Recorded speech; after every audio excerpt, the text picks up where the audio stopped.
Soy Adolfo Alvarado Belloso, nuevamente en el conversatorio virtual sobre temas procesales que la Academia Argentina de Derecho Procesal brinda por Internet como tarea de extensión universitaria para la maestría en Derecho Procesal en la Universidad Nacional de Rosario. Nuestro invitado de hoy es un antiguo funcionario judicial y muy importante figura en la aparición del sistema acusatorio en el Paraguay. Estamos hablando con Luis Escobar Faela, Lucho Escobar para los amigos, a quien conocí hace muchos años, en el año 89, a raíz de una invitación que, siendo él presidente de la Asociación de Magistrados del Paraguay, él era camarista en lo civil en ese momento, me hizo para hablar del debido proceso, y esa charla que yo tuve con ellos generó una amistad, una sentida amistad de muchos años. Tanto que hasta hoy yo tengo por Luis Escobar Faela un profundo afecto, y cada vez que voy al Paraguay no dejo de llamarlo para encontrarnos y conversar de cosas del pasado. En el año de 1990, Lucho Escobar renunció a la judicatura y se convirtió en el fiscal general del Estado. El fiscal general del Estado, el fiscal de Estado para nosotros, es el abogado del presidente de la República, era la presidencia del general Rodríguez. Y él desde allí, desde la Fiscalía General, comenzó a tener una impronta muy importante para la generación de un nuevo sistema procesal en el Paraguay. Hasta ese momento, el sistema penal era hondamente inquisitivo. Era absolutamente inquisitivo, como sigue siendo el proceso civil en el Paraguay, ¿no? Pero él empezó a pensar en un nuevo código penal, en un sistema procesal acusatorio, y para eso contrató a un alemán, el doctor Wolfgang Schone, que vino y se quedó muchos años, creo que hasta ahora vive en el Paraguay, hizo el código penal y marcó una impronta absolutamente novedosa para el país.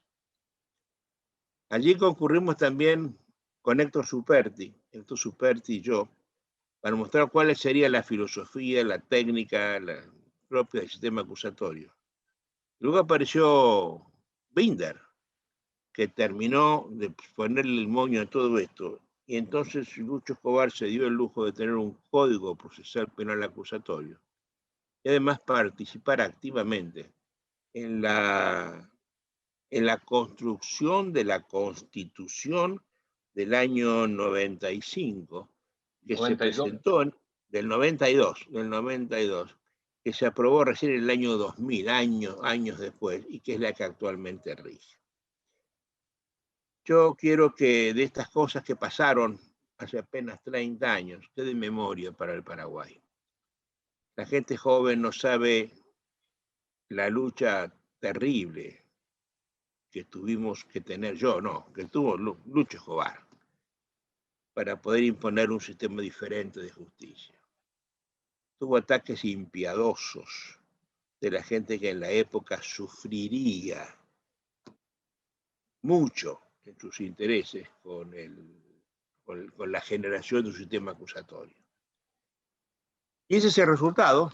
Hoy hay un sistema con un fiscal general que sigue funcionando, un código penal que sigue funcionando, y un sistema procesal que en términos pedestres se ha achanchado, porque ha dejado de ser lo acusatorio que tenía que ser. Lo que pasa siempre, se le da el manejo del sistema a personas que no han sido preparadas previamente en la filosofía, la ideología, la técnica, la moral del sistema acusatorio. Salen de la facultad estudiando la materia de aspectos absolutamente inquisitorios, los nombran fiscales a los chicos y bueno, actúan como aprendieron, ¿no? Y eso le ha hecho mucho mal al sistema en todas partes de América Latina, también en Paraguay. Mi querido Lucho, qué grato estar con este conversatorio, te agradezco tu presencia. Me gustaría que estas cosas las contaras vos en primera persona. Sos el autor material de todo esto que está gozando hoy el Paraguay. y hagamos un raconto de las cosas para que quede, como te dije, en memoria para la gente joven paraguaya. Te escuchamos con toda atención y con todo afecto, Lucho. Bueno, en primer lugar, un gran abrazo, Adolfo. Es así como dijiste, nos unió una gran amistad y sobre todo la convicción de fortalecer un sistema republicano en un sistema democrático, y para ello el proceso era fundamental, pues como lo has dicho, veníamos de un sistema bárbaramente inquisitivo, donde la policía era la principal herramienta de todo el acceso a la justicia. Pero quiero ir un poco más atrás porque es bueno contextualizar lo que vos viniste a ver en el Paraguay y de dónde veníamos en esa época coyuntural.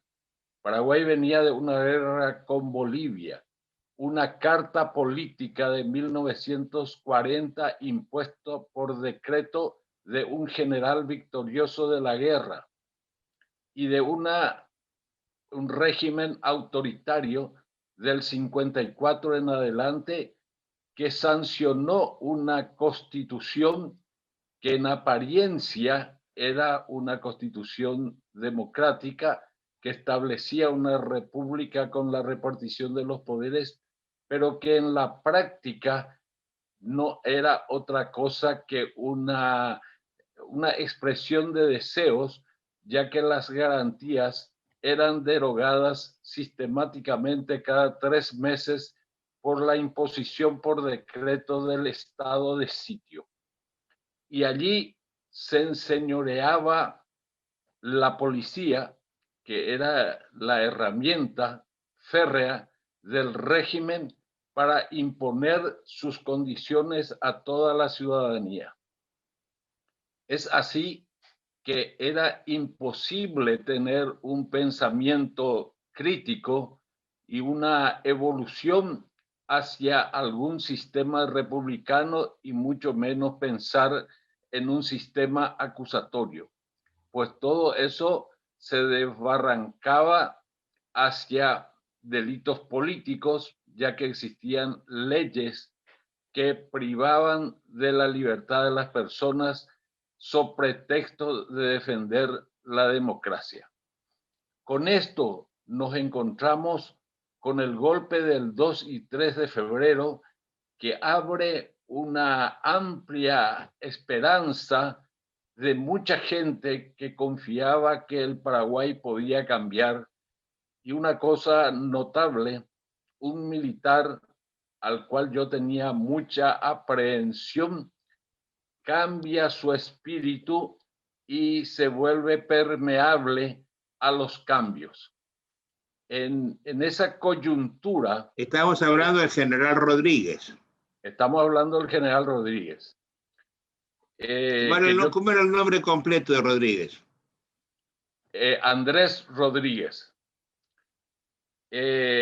Bueno, ahí se producen, voy a sintetizar y quiero realzar lo que fue la cooperación internacional que generosamente se ha brindado para tratar de levantar el pensamiento jurídico, político del país. Y es en esto es que justamente en días antes del golpe viene un nuevo enviado de Naciones Unidas, el señor Hans Kurz, que cambia el libreto y el discurso de Naciones Unidas y se vuelca totalmente a promover la justicia y los derechos humanos.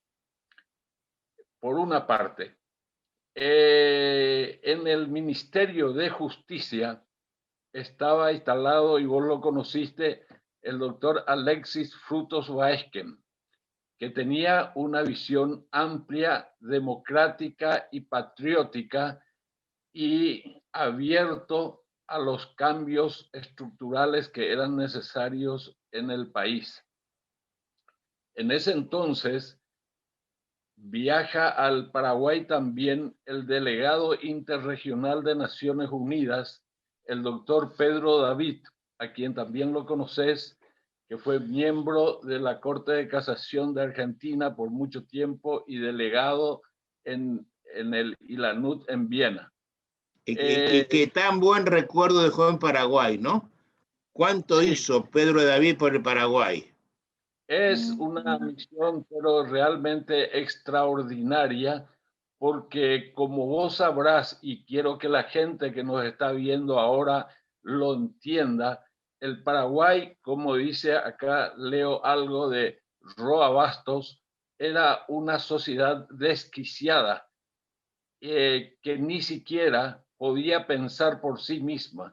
Por eso Roa le cita a Martí y dice que las dictaduras, las tiranías, son el castigo que los pueblos deben sufrir por no reconocerse a sí mismo en su destino histórico.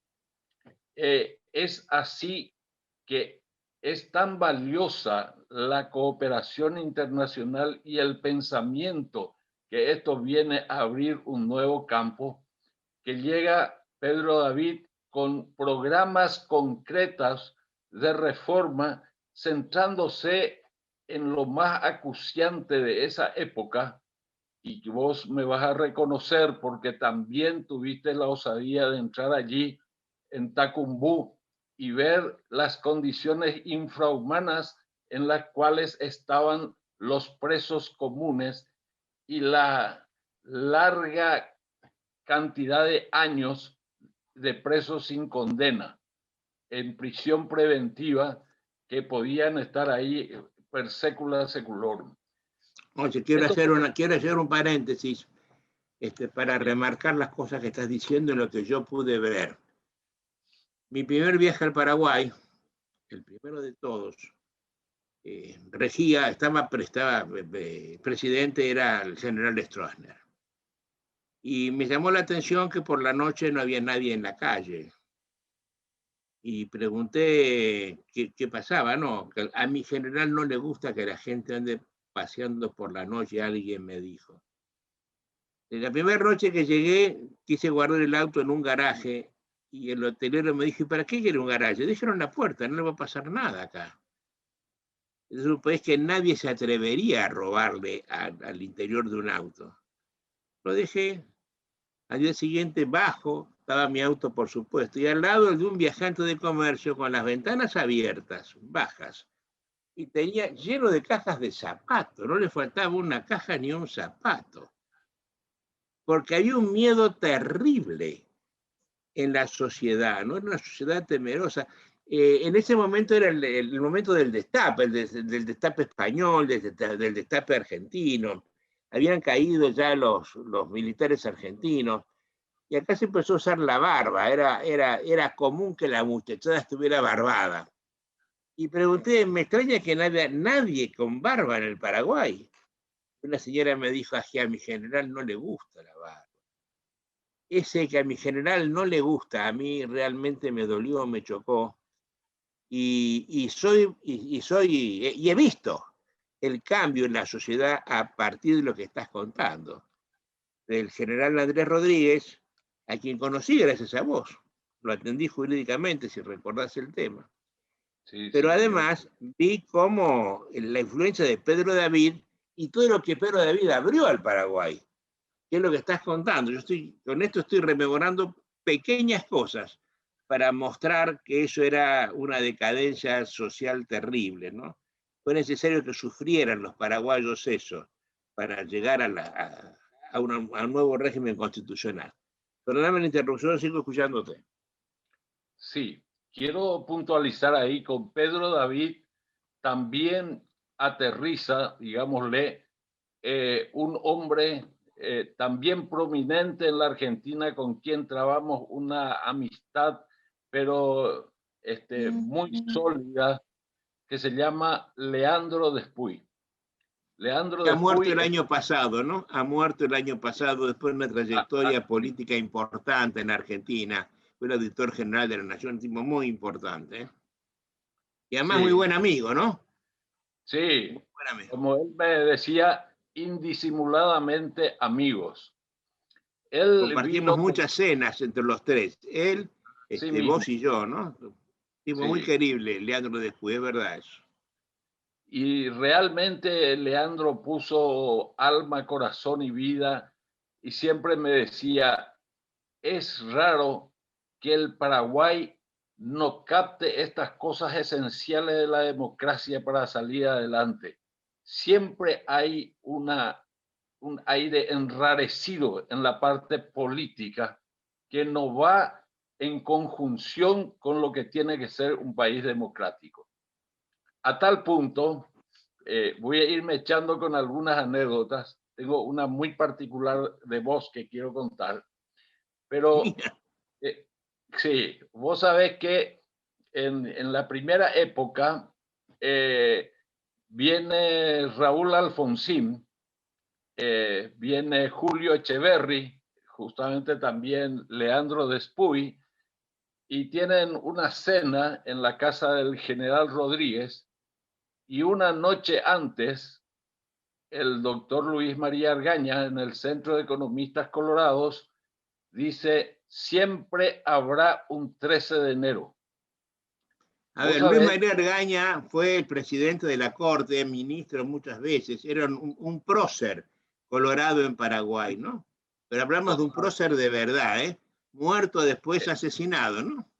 sí, y una persona muy inteligente, muy todo, pero pronunció esa frase, y vos sabés que Alfonsín fue uno de los primeros que reconoció, y si hasta puedo decir, promovió el golpe, y era una suerte de padrino de la democracia, y en esa cena en la casa del general Rodríguez le dijo, este señor no puede seguir siendo canciller si sigue hablando de golpes.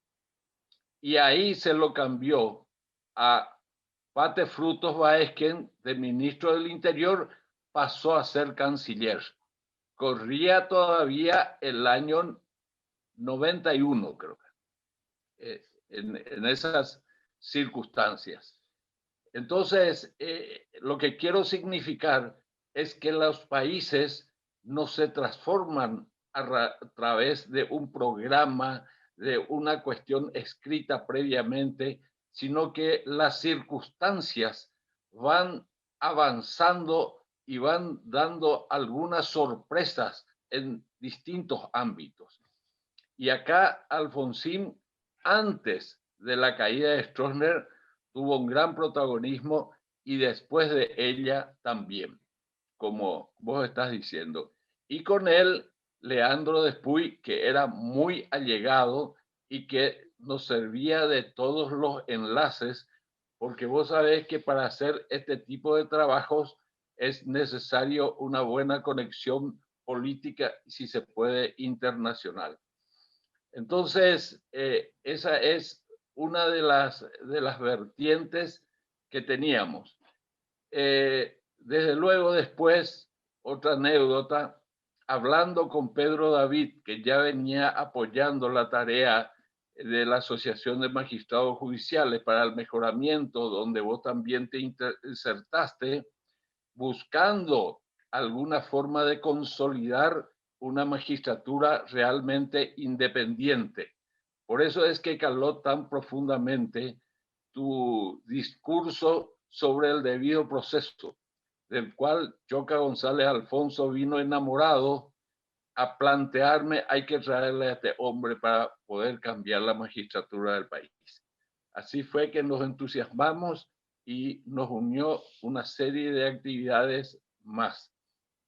Entonces, ahí fue que yo le digo a Pedro David, he leído que hay un instituto en Alemania, el Instituto Max Planck en Friburgo, que trata sobre temas judiciales y está a la vanguardia de la investigación de los nuevos sistemas. ¿Cómo me gustaría contactar con este centro y ver un sistema de cooperación para tener asesores allí? Un día me llama Pedro David de Estás hablando Viena. del Max Planck Institute, que está en Múnich y está en Freiburg. Y en Friburgo, en Freiburg, que tiene la Sí, parte procesal penal. Ese es el lugar mismo, de peregrinación de los procesistas penales del mundo. Y ahí así con mismo. ellos te contactaste. No, no, no. Sale una vez, me llama Pedro David desde Viena y me dice, tengo el hombre que te puede asesorar. Me dice, es profesor en Friburgo, pero no del Instituto Max Planck. Pero tiene una ventaja, habla español. Y este es su número, llámalo. Y ahí yo lo llamo a Shone y nos ponemos de acuerdo. Y yo no sé si para bien o para mal, lo quiero entrañablemente. Espero que haya pasado los mejores días de su vida acá, pero también nos fuimos muy gratos porque se tuvo que volver a ir a Mallorca. Pero Bueno, pero vivió muchos años en Paraguay, se hizo paraguayo, de hecho, ¿no? Vivió sí, sí, muchos años en Paraguay. Después que hizo eso, extraordinario. quedó viviendo enseñaba, tenía un instituto. Y bueno, y Shone y vos tienen algo en común. Tomamos Romper, vino blanco. los dos toman vino blanco. Exacto. Doña Isidora de Cusiño Macul. Bueno, pero los dos, el gran aporte que yo veo, entre tantas otras cosas, es que hayan abierto ese espacio de desarrollo del conocimiento jurídico. Vos, desde Rosario hasta hoy, y Shone creó un instituto superior de posgrado en Asunción, un instituto de ciencias penales, donde ya salieron muchísimos graduados en esa, y hasta hoy sigue vigente. Yo creo que el aporte intelectual es uno de los más valiosos que se puede hacer a un país, y yo creo que vos y Shone han logrado, pero extraordinariamente, eso. Oye, déjame que yo aporte para quien no conoce ese instituto sigue funcionando, funciona bien, es de enorme prestigio académico e intelectual, y John es el autor material de la redacción del Código Penal vigente en el Paraguay. Así es. El nuevo Código Penal lo hizo un alemán, que trajo inclusive delitos propios de Alemania para el Paraguay, ¿no? A alguna gente no le gusta ese Código Penal porque es demasiado para el Paraguay, me han dicho algunos amigos que he ido a visitar alguna vez, ¿no? Bueno, continuamos, por favor. Bueno, pero ahí ocurre una cosa, y ese fue uno de los grandes problemas para avanzar en esto, es que todo proceso de cambio, sobre todo cambios legislativos, estructurales, te puedes imaginar pasar de un sistema inquisitivo a un sistema acusatorio, revisar todo lo que son los tipos de delitos y penas, irse a un sistema objetivo, representaba que todo el sistema jurídico, toda la comunidad, debía estudiar de cero, y eso es lo que no quieren. Entonces, empezando por los grandes maestros, se oponían a seguir con ese cambio. O se ralentizaba, se hacía más lento. Entonces, fueron dificultades que se tuvieron. Y esto desemboca en una cuestión para mí fundamental, porque quiero despegarme un poco de la responsabilidad. Nosotros lo único que queríamos, y eso vos lo sabés, era cooperar con la Comisión Nacional de Codificación que estaba en el ámbito del Ministerio de Justicia a través de los aportes que podíamos generar. Con Shone hicimos 3 grupos de trabajo de 20 personas, magistrados, abogados y estudiantes, de 60 personas, y se discutía la reforma constitucional, la reforma penal, la reforma procesal. Y como siempre, de repente empezábamos con entusiasmo y después se iba raleando aquello hasta que un día Shone vierte unas lágrimas porque cuando pregunta dónde están los estudiantes, le dicen están en una cancha de fútbol. No teníamos gente. Bueno, pero son parte de las anécdotas. Cuando nosotros presentamos a la Comisión Nacional de Codificación la parte dogmática, que fue la que pudo elaborar Shone con ese equipo, que después voy a tratar de nombrarlos a algunos,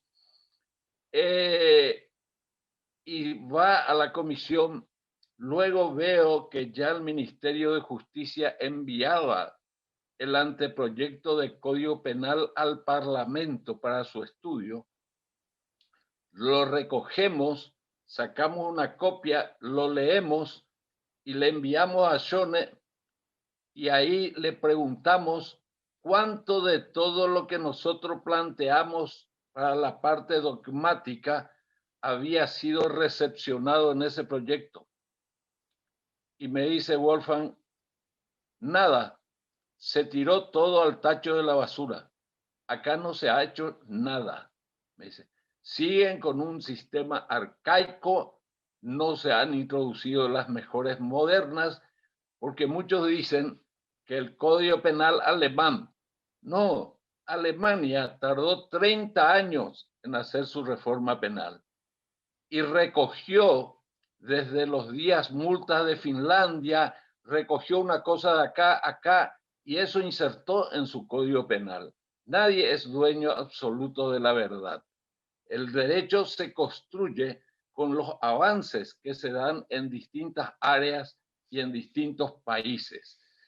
Entonces, yo con mucha rabia le digo a Shone, no sé de dónde voy a sacar para tus futuros viajes, pero yo quiero que nosotros avancemos y hagamos un código penal del deber ser, para que cuando salga esto y vayan cambiando las cuestiones políticas, podamos algún día decir, esto es lo que debe ser para el Paraguay. Un código moderno que contemple todos los tipos de delitos que ahora se están dando y que antes eran impensados, más allá del abigeato, el estupro y otras cosas. Entonces, lo convenzo al profesor Shone. Ahí ya había viajado Hans Kurz, se había ido creo que a Costa Rica, y la que vino por Naciones Unidas no le interesaba en absoluto esto, pero vino la cooperación americana, la cooperación de A&D, y dijeron, a nosotros nos interesa porque esto es el progreso de la democracia, tener un sistema penal que sea abierto, libre y si se puede llegar a juicios por jurado. Y con eso se logró, no salvo el juicio por jurado, que se está hablando de nuevo ahora, con ese aporte de la A&D lograste tener un código penal, ¿no? Exactamente, con ese aporte. Es más, fíjate vos cómo gente, pero brillante, que estaban en la corte, el profesor Correa, el profesor Irala Burgos, Garcete Lambiase, Con Benítez, Chacho Pereira, pero ellos decían, no, nosotros no queremos tocar plata, porque se va a decir que de por ahí se nos fue, que esto, que lo otro. Y yo, rompiendo todos los esquemas burocráticos, le digo, yo sí quiero tocar plata. A mí no se me va a pegar $1 por la mano. Entonces revirtieron los protocolos de A&D, y yo, que no era contraparte, me pusieron de contraparte y me vino el dinero incluso para la corte. Administré yo con una auditoría interna y con una auditoría externa. Entonces... Oye, y yo afirmo, y no se te quedó $1 pegado a ningún dedo tuyo, ¿no? Eso lo sé, me consta, y hay que decirlo en este mundo, que todo se queda guardado en alguna parte, que nadie lo sepa. no Hiciste es, muy bien, Lucho, es verdad eso. extraordinario, yo no tengo miedo y no hay que tener miedo. Así es que, y con eso hicimos, y allí se plantea de nuevo otra cuestión. Yo sabía que políticamente no era viable para ser el próximo fiscal general del Estado, a pesar de todo lo que habíamos desarrollado. Y lo más importante es que ahí, con toda esa asistencia, tomé el rol protagónico de la reforma, un poco irrespetuosamente respecto a la Comisión Nacional de Codificación. Por eso es que no había hecho absolutamente nada por años y que sigue sin hacer nada por años. Bueno, hicieron un proyecto de Código Penal que, por todas las cuestiones que hemos leído y hemos visto, era un poco más de lo mismo. Entonces, yo hablo con el ministro de Justicia y en ese momento se produce un cambio. Un cambio, una vez me dice el general ¿Quién era Rodríguez, ministro de Justicia? ¿Hugo Estigarribia? Hugo Estigarribia. Él el que había enviado al Parlamento el proyecto de código de la comisión. Pero en ese momento, una vez conversando con el general Rodríguez, él me solía invitar 1 o 2 veces por semana a la tarde para charlar de diversas cosas y eran muy interesantes. Me dice, ¿qué le parece el doctor Óscar Paciello para ministro de Justicia? Y le digo yo, me parece una excelente persona, además un gran trabajador, un jurista de lo mejor que tenemos. Él fue el artífice de la Constitución y bueno, me dice, vaya y dígale que yo le hago ofrecer el cargo de ministro. Me fui al escritorio de Paciello en el segundo piso, ahí en la calle 14 de Mayo, y yo le di la noticia, le digo, el presidente te hace ofrecer esto. Lógico. A ver, estamos hablando de un gran señor que fue ministro, después fue presidente del Colegio de Abogados del Paraguay, que fue miembro de la Suprema Corte de Justicia, pero con tanto prestigio que su mujer también presidió el Colegio de Abogados y después su hijo. La firma Paciello tiene una importancia, una impronta de la mayor importancia en la juridicidad paraguaya, ¿no? Un gran señor, Óscar Paciello, es verdad. Totalmente. Y ahora su hijo se está candidatando para miembro del Consejo de la Magistratura. Ahí quiero hacer un interregnum para que conozcan al profesor Alvarado Veloso y su visión premonitoria de las cosas. Yo, ingenuamente, cuando la constituyente era partidario del Consejo de la Magistratura, y Adolfo me decía, acordate que esto va a ser una cueva de ladrones, esto va a ser un desastre, esto va a hundir la magistratura paraguaya. Yo te decía, no puede ser una organización plural, democrática, donde todos participan. Bueno, ya allí me empecé a dar cuenta porque en la constituyente le borraron al fiscal general del Estado, al Ministerio Público, porque yo ejercía las dos funciones. Era presidente de la Asociación de Magistrados y era fiscal general del Estado. Y decía, este tipo va a concentrar mucho poder, hay que sacarlo. Bueno, sin pensar que la Constitución es para muchos años. Bueno, y se dio lo que vos dijiste. A ver, una cosa, ¿no? No recuerdo eso de cueva de ladrones, no creo que sea así. Pero a mí me parece desde siempre que los consejos de la magistratura han venido a ser una suerte de gatopardismo. Así nació en España. Tommaso de Lampedusa tiene una novela que se llama El Gato Pardo, donde hay un viejo en Sicilia dice en algún momento hay que cambiar algo para que nada cambie. Y eso se llama gatopardismo, y eso fue precisamente lo que ocurrió en Italia cuando se creó el Consejo de la Magistratura. El Consejo General Español se creó para quitar a los jueces franquistas, para socializar al Poder Judicial cuando España había dejado, cuando el poder era monolíticamente franquista. Y pasó siempre. Pasó en Paraguay, donde el primer consejo cambiaron figuritas. ¿Vos te acordás que el consejo le dio el poder a no sé a quién, al representante del colegio fulano y elegido de tal forma? Entonces el poder que no se puede brindar se regaló a personas inciertas. Y eso ocurrió que las personas inciertas se votaron recíprocamente. ¿Recordá el primer consejo? ¿Recordá un consejo que después logró que una avioneta que había sido tomada a los narcos fuera para ir a Camboriú ciertas personas? ¿Te estás recordando lo que estoy diciendo? Era de Sí, pública sí, notoriedad. así es. Bueno, en la Argentina pasa lo mismo. El Consejo Argentino es un desastre y ha politizado la justicia hasta extremos inimaginables. Bueno, dicho esto, que sigo yo estando en contra de los consejos, terminemos esto porque yo quiero llegar al Código Procesal Penal. Necesito Bueno, que llegues a cómo instrumentaste voy, el voy al sistema grano. acusatorio. Eso fue Entonces, después del Código allí, Penal. claro, resulta que ahí yo tengo que tomar el protagonismo de la reforma. Hablo con la gente de la gente de la corte me dice adelante, es una cosa imposible, pero si te animás a hacerlo.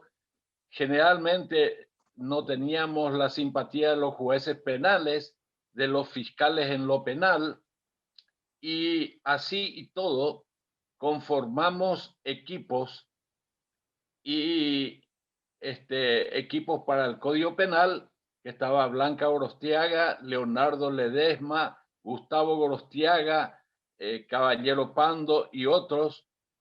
Y luego, ya cuando veo que solo Shone no iba a poder con todo, el penal, el procesal, algunos me dicen que mezclé aceite con vinagre porque lo conocí a Alberto Binder. Le dije si él se podía hacer cargo del código procesal. Él tenía el código procesal tipo para Latinoamérica y me dijo que sí. Y como mis días eran contados, yo dije, esto si yo no cierro, me voy y se va a deshacer totalmente. Entonces, encaramos eso, formamos un grupo para el estudio del Código Procesal, donde estaba José Ignacio González Maki, estaba Quique Cronaueter, Carolina Llanes, que hoy es ministra de la Corte, María Victoria Rivas, que hoy está en un organismo internacional, Roque Orrego, y Marcos Con, que era un gran amigo de tantos civilistas argentinos. Su pasión era el derecho civil y se metió a estudiar derecho procesal penal y hoy es un máster en derecho procesal penal. Así es. Bueno, entonces a partir de ahí teníamos el tiempo contado e hicimos un trabajo pero extraordinario. Y acá quiero también puntualizar una cuestión para todos los que nos ven, que todos los cambios, sobre todo los cambios legislativos y de sistemas judiciales, si la ciudadanía y la comunidad jurídica no se empoderan del cambio, no lo sienten como propio, no va a funcionar el cambio. Necesariamente va a fracasar.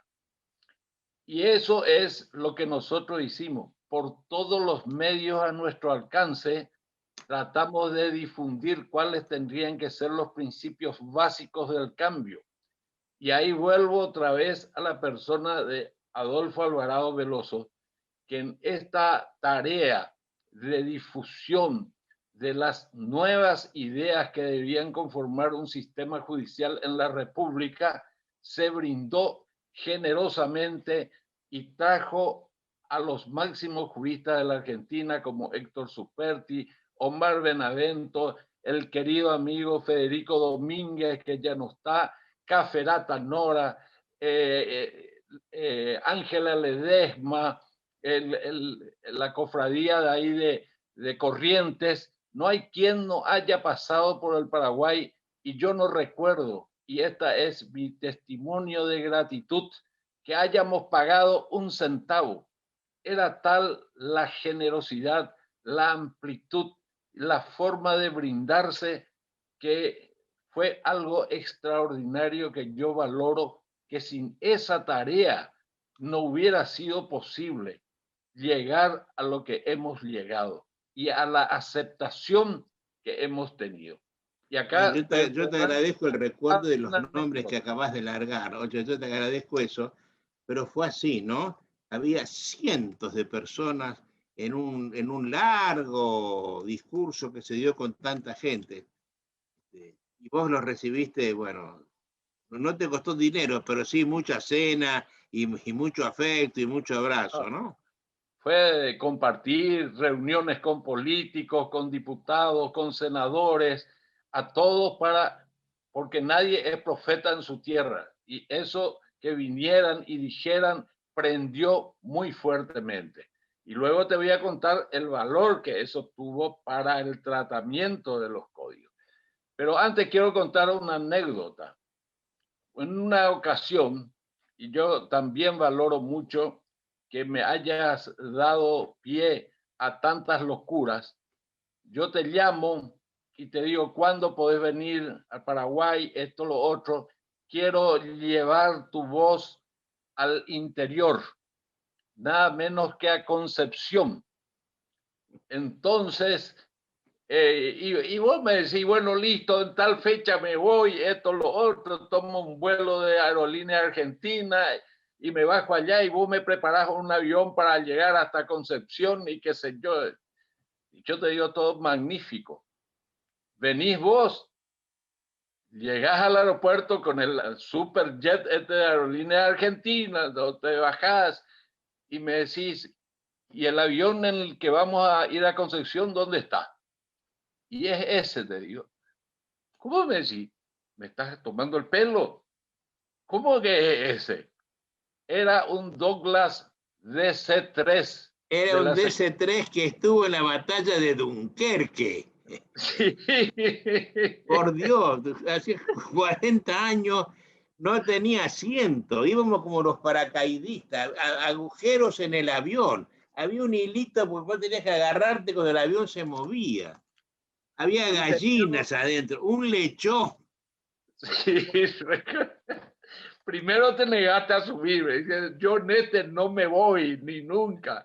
Bueno, pero después, y el medidor de combustible era un flotador delante de nuestras narices. Así fue. Bueno, Oye, Adolfo, y aterrizamos en un campo, sobre el pasto. Había un sí, tingladito en el cual nos estaban esperando la gente, ¿no?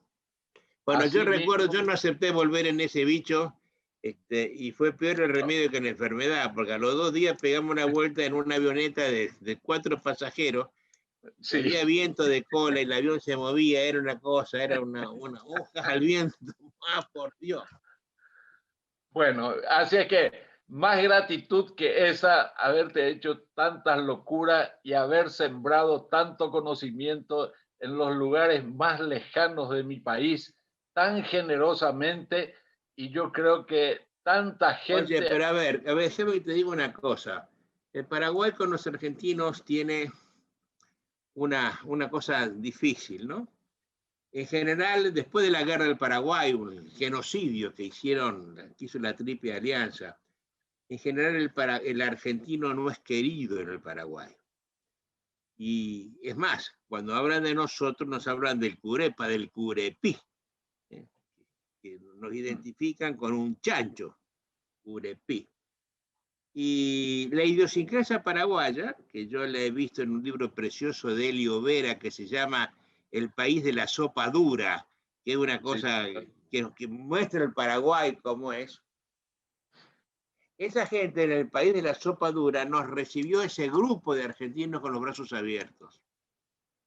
Y la verdad es que nos agasajaron, hemos hecho amistades profundas que duran con los años.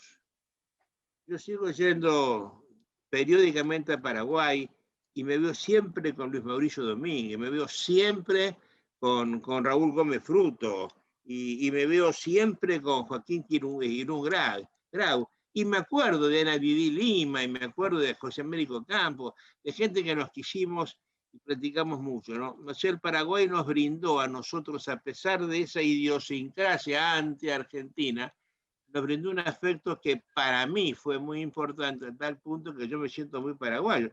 Yo soy abogado que ejerce en Paraguay. Así es. Soy el Así abogado, es. tengo la matrícula 3373. Totalmente. Desde hace no sé cuánto, 30 años, ¿no? Así que yo te agradezco. Bueno, gracias a mí, yo te agradezco a vos, porque me facilitaste una introducción al pueblo paraguayo cuando tengo amigos infinitos. Tengo una reunión en Rosario y tengo 30 paraguayos que vienen a su propio aire solo para comer conmigo. Y eso es muy importante en la vida, ¿no? Así que de agradecimientos van y vienen, ¿eh? Sí, señor. Oye, a ver, Bueno, ¿en qué año sacaste el Código Procesal Penal vos?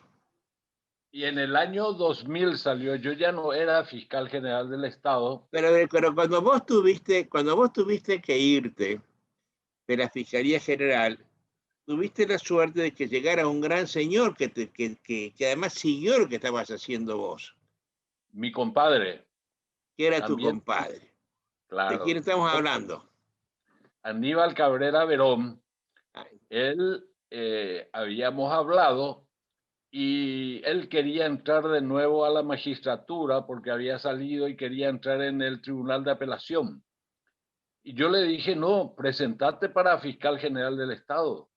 Y me dice, no, yo no me puedo poner a competir contigo y cosas así, me dice.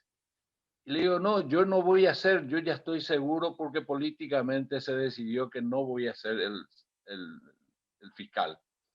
Así es que presentate.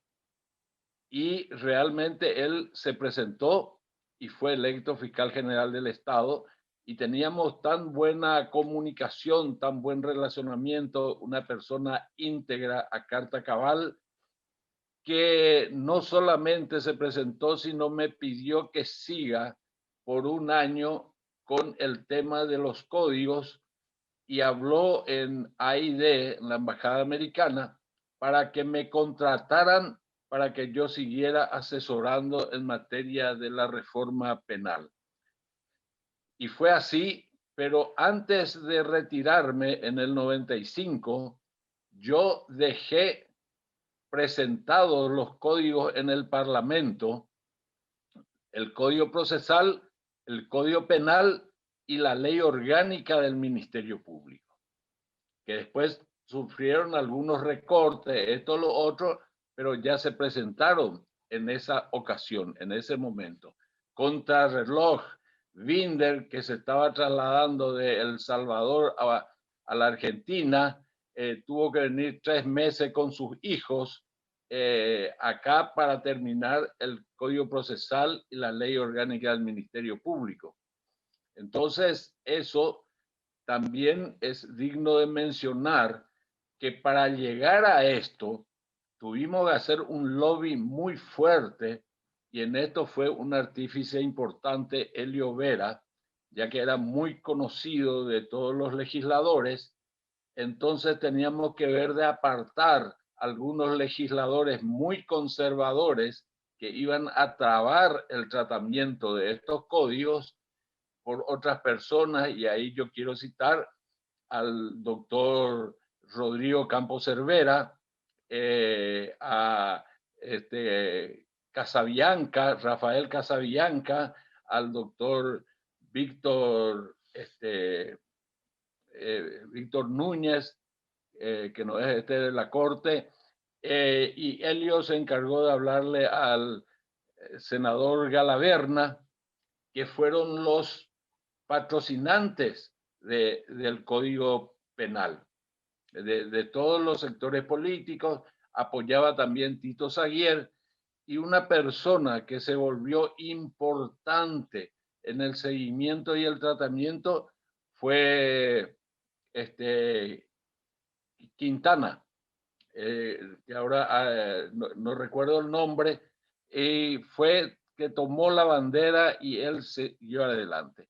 También debo decir que el doctor Diógenes Martínez, que fue fiscal antes que yo, él fue después parlamentario y fue a un viaje a España donde se reunió por un buen tiempo con Bacigalupo para pulir la redacción del Código Penal. O sea, ninguno de los códigos fue una redacción única de una sola persona. Es cierto, Shone tuvo un gran protagonismo de esto, pero se dio un debate alrededor de todas las ideas del código y una discusión política sobre muchos de las figuras jurídicas de distintos tipos de delitos. Oye, pero así todo, tal vez porque metieron mano mucha gente, la última revisión la hizo alguien que no manejaba adecuadamente el castellano. Porque el Código Paraguay está utilizando, a ver, para explicarlo mejor, en los modos verbales, indicativos, etcétera, el subjuntivo es lo que puede o no ser, lo que puede acaecer. Y el subjuntivo tiene 3 tiempos. Tiene un presente, 2 pasados y un futuro. Que yo sea, que yo fuera o fuese, que yo fuere, futuro. Y el subjuntivo futuro se emplea invariablemente en todos los códigos penales del mundo. En la Argentina, el que matare, el que hurtare, el que lesionare. Estamos hablando de algo que puede o no ocurrir, pero que ocurrirá en el futuro si es que ocurre. Y el Código Penal, tal vez por un defecto de tanta gente que lo metió la mano, habla en pasado, habla el que lesionará, el que matará. Si vos entendés lengua castellana correctamente, resulta que no hay código penal, si la ves así, porque el código penal rige para el futuro, no para el pasado, y está redactado rigiendo, contando para el pasado y no para el futuro.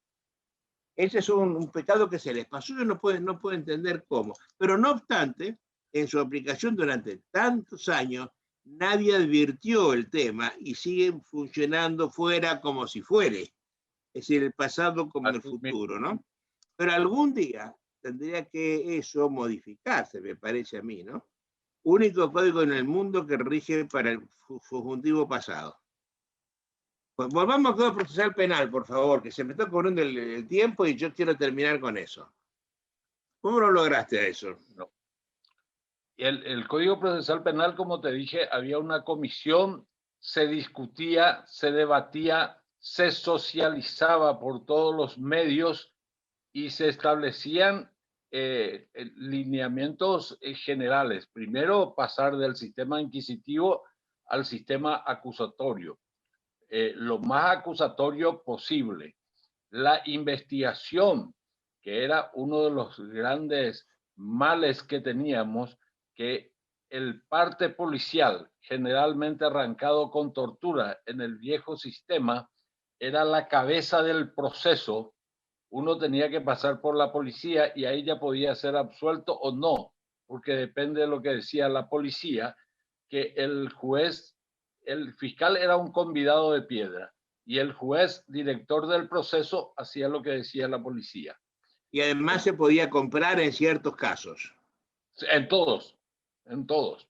Entonces, era una cuestión y era una cuestión política importante porque existía una resistencia, porque se trataba de sacarle el poder a la policía y sacarle ese mercado que significaba económico para ellos.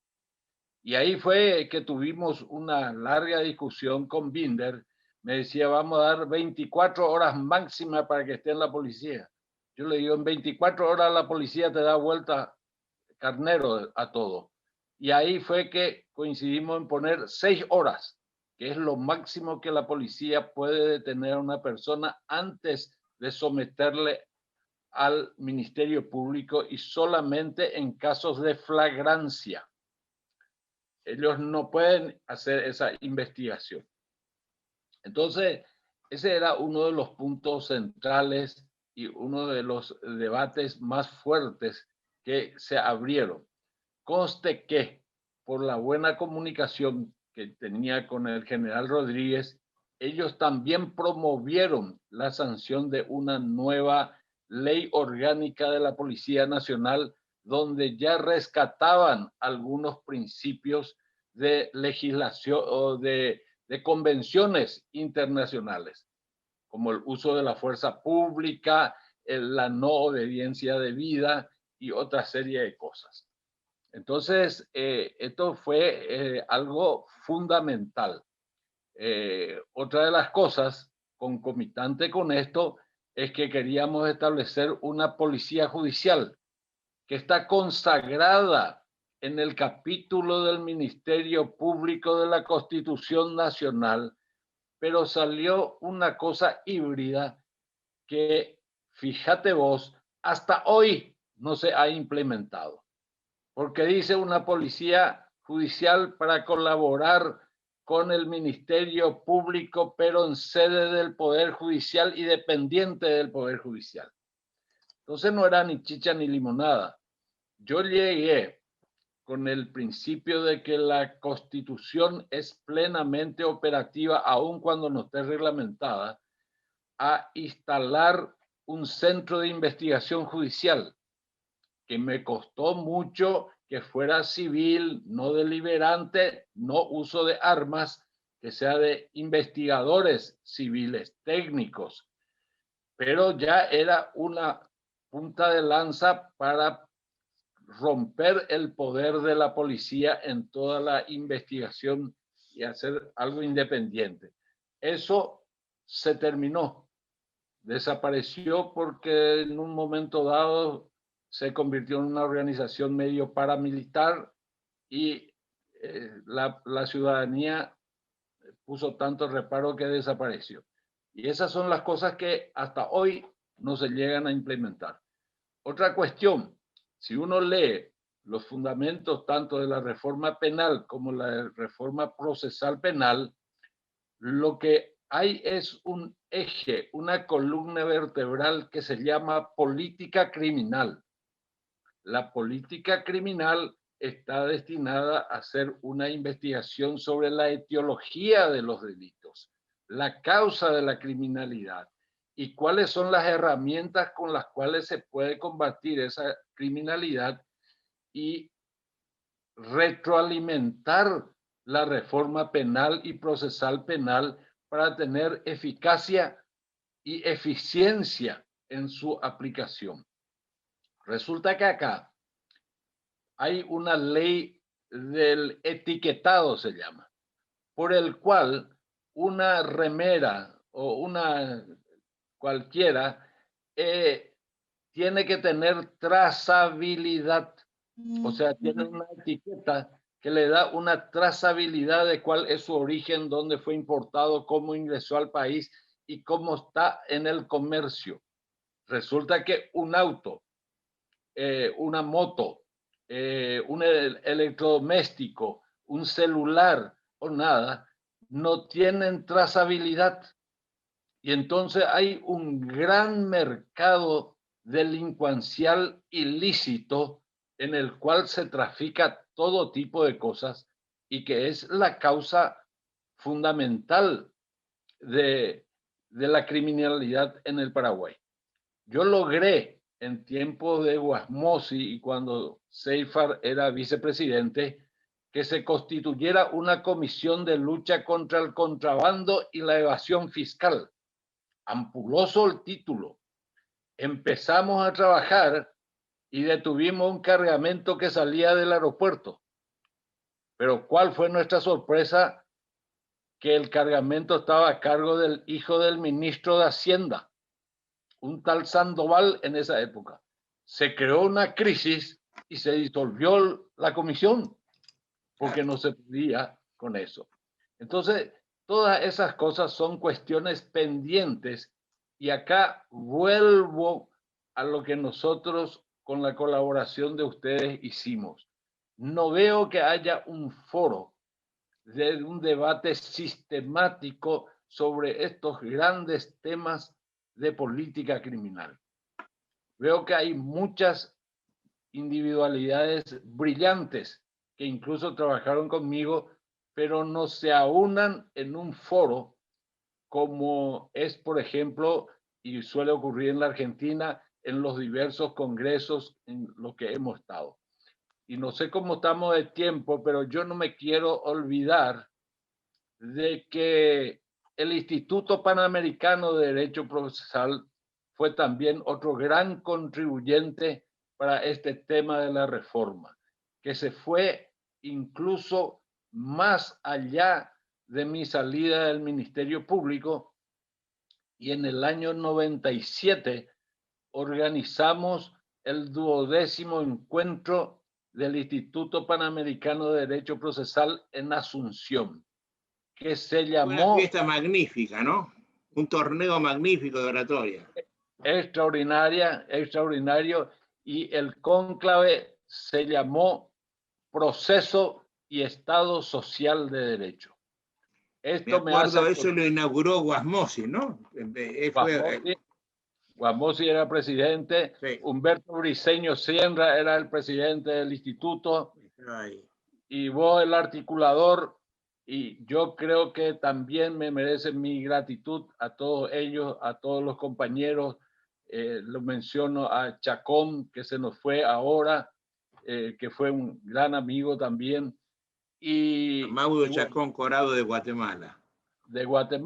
Y ahora, en este momento, hay voces que empiezan a lanzar la idea de que debe haber una reforma constitucional, sin existir un libreto previo socializado, porque la Constitución debe ser un consenso de la sociedad sobre los temas que se quieren lograr y a los cuales se quiere apuntar. Acá no existe eso. Por eso ya en esa época nosotros hablábamos de proceso y Estado social de derecho. Y eso también quiero poner de manifiesto. Ese encuentro del Instituto Panamericano se reeditó después, años después, con la organización de Óscar Luis Tuma, que sigue trabajando en estas cosas, porque él presidía el capítulo Paraguay del Instituto. Oye, me gusta lo que estás diciendo del consenso ciudadano. En este momento, la semana pasada, en Chile, se hizo una elección para ver si la Constitución debe o no ser reformada, y hubo una mayoría absolutísima de que sí tiene que hacerlo. Y se ha fijado ya un pacto político, un número en 155 convencionales, que se van a elegir seguramente muy pronto, pero con una variante muy interesante. La Constitución, en el elenco de constituyentes tiene que haber un porcentaje de pueblos originarios y un porcentaje de otras cosas. Se ha repartido esto para que no vengan solamente los políticos a adueñarse de la cuestión. Pero muy importante, y esto habrá que pensarlo para el Paraguay, lo que haga esa constituyente tiene que ser aprobado por un referéndum público posterior. Es decir, no es la constitución directa de la convención, sino la constitución que acepta el referéndum popular que dice si es sí o no a la constitución hecha por esa gente, ¿no? Bueno, pero me parece que hay que trabajar mucho en Paraguay para lograr un consenso, ¿no? Es cierto que ha habido cosas que no han funcionado. Consejo de la Magistratura, por ejemplo. Es cierto que a los jueces penales se los ha puesto a trabajar en el sistema acusatorio sin antes indicarle de qué se trataba. Cuál es la ideología, la filosofía, la técnica, la moral del sistema. Entonces hay que hacerlo desde la Constitución, y para eso el gran acuerdo nacional que me estás diciendo, pero hay que hacer docencia, hay que hacer academia, y no dejarlo solamente en manos de políticos ocasionales que están buscando cómo elevan intereses privados, ¿no? Sí, señor. Nosotros tuvimos la experiencia esta de los pueblos originarios. En la constituyente se trató de incorporarles a ellos y se logró, gracias a mucha presión de Augusto Roa Bastos, que era un gran defensor de ellos, a que estuvieran dos representantes con voz pero sin voto. O sea, una discriminación inadmisible totalmente. Absurdo. Oye, en un pueblo que generalizadamente habla el guaraní. Totalmente. La lengua oficial paraguaya es el guaraní, que lo habla el paraguayo nato. Y él está fuera de la Constitución. ¿Qué cosa absurda? Así pasa. Pero esperemos que se vayan reivindicando las cuestiones y se haga un debate interesante, porque si vamos solamente de la mano de los políticos, es difícil que arribemos a buen puerto. Y la Constitución no es mala, salvo algunas cuestiones puntuales. Después de un conversatorio tuyo, estuve viendo que nosotros tenemos primero la vida, después el medio ambiente y después tenemos los derechos y garantías procesales, pero están tan dispersas en su mismo capítulo, no están en forma orgánica y sistemática como una coraza al individuo para garantizar su libertad. Entonces, y la libertad como tal no está tampoco, la libertad como derecho fundamental primario. Sí, la libertad está. Pero no después de la vida, ¿no? Está primero el ambiente, o sea, me parece que el orden es muy importante, hacer una gradación de derechos constitucionales, sobre todo ahora que los jueces están ponderando y están tomando un derecho que es en contra de otro. Si vos le das una gradación constitucional, la ponderación es fácil, el de arriba vence al de abajo, no al revés, como está ocurriendo judicialmente, ¿no? Oye, te cuento una cosa, charlando con amigos peruanos, yo descubrí que en algunas ciudades que son aymara o quechua hablantes, los jueces del lugar no hablaban ni aymara ni quechua, hablaban el castellano, que es la lengua oficial del Perú. Igual que también es la lengua oficial de Paraguay, que es un país con dos lenguas. Pero charlando con ellos surgió la posibilidad y se hizo ley de que los jueces radicados en su sede en ciudades que son de gente de quechua o aymara hablante, esencialmente deben saber hablar el idioma como idioma materno. Con lo cual ahora, a los pueblitos metidos en el Perú profundo, los jueces son gente que tiene la misma idiosincrasia que el hombre que tienen que juzgar y hablan su misma lengua. Hace años yo llegué a visitar a Juan Ramón Bonojara cuando era juez de primera instancia y él estaba haciendo una absolución de posiciones de un actor que era un peoncito de campo que había enlazado un toro con un lazo que lo tenía puesto en la muñeca y se quedó en un árbol y la soga apretó y le cortó limpia la mano. Y estaba pidiendo una indemnización y su abogado no hablaba guaraní. Y el abogado contrario, mirando lo que pasaba, tampoco hablaba guaraní. Lengua única del muchachito. No se expresaba en castellano. Así que eso lo llevó adelante Juan Ramón, que hablaba guaraní como lengua materna. Pero no puedo concebir que haya una audiencia de un señor que no habla el castellano y que los abogados no sepan lo que está pasando. Es decir, esto que te estoy contando de los jueces, que se logró en Perú, habría que pensarlo también para Paraguay, ¿no? Sobre todo para Paraguay profundo. Yo creo que en eso ha avanzado bastante. Hay muchas sentencias que ya se dictan en castellano y en guaraní. Y los jueces, al dictar sobre todo las sentencias penales, tienen que dar una explicación en la lengua nativa. Eso ha avanzado mucho y hay, por supuesto, una aceptación total de los guaraní hablantes. ¿Y cómo ocurre eso con si el juez no habla guaraní? Que los hay, ¿eh? Yo conozco jueces que no hablan guaraní.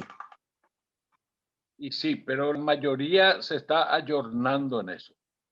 La mayoría, sobre todo los jueces que están en el interior, vas a encontrar excepcionalmente alguien que no hable guaraní. No solamente están hablando, están ya escribiendo en guaraní. Y es una cuestión mutuamente aceptada. Tanto los jueces quieren proponerse hablar y superar esa cuestión, como también la gente que es justiciable. Qué cosa importante, eso es para felicitar a quien ideó eso, ¿eh? Porque a quien lo estás condenando a prisión, sobre todo los jueces penales, tenés que explicarle en un idioma que él comprenda por qué pierde su libertad.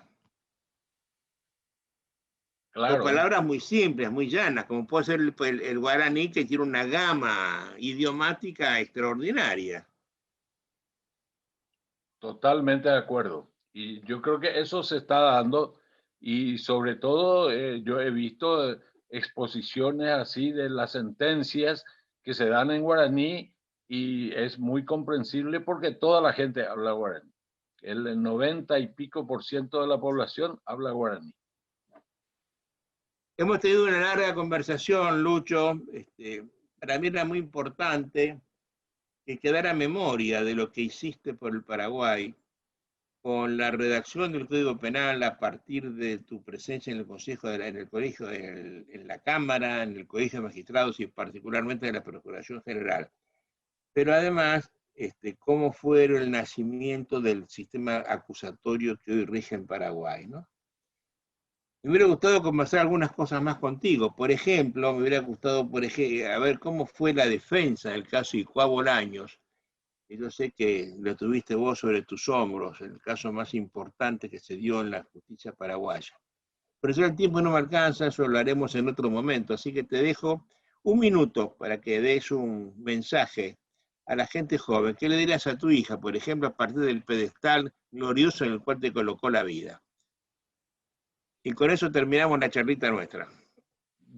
Bueno, lo que quiero decir es una profunda gratitud, fundamentalmente por quienes han sembrado el conocimiento y ha ayudado a la gente a despertar y a acceder al conocimiento.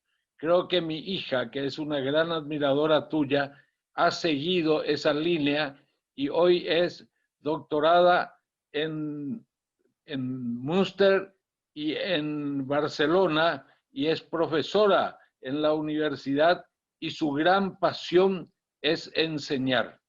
Por eso, mi eterna gratitud a todos aquellos que han venido a despertar, que hoy son cientos de jóvenes que están en maestrías, están en posgrado, en distintas partes.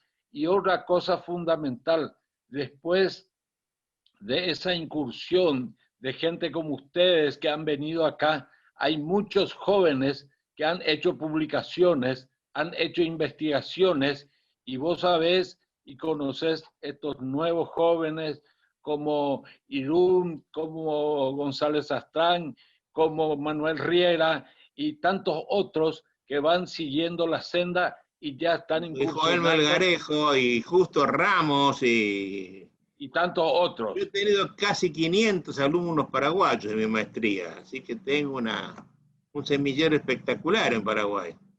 Totalmente, y yo creo que esa gratitud es lo más grande que podemos hacer en este momento, y recordarle a toda la gente del Instituto Panamericano de Derecho Procesal que siempre han sido tan generosos con nosotros y han aportado tanto, y hoy se siguen nutriendo jóvenes en las filas del instituto. Lucho, un abrazo fuerte, muchas gracias por esta hermosa recordación. Te dejo con un fuerte abrazo y con hasta siempre. Nos vemos muy pronto, acá o allá. Un abrazo, Adolfo. Hasta pronto. Chao, querido, chao.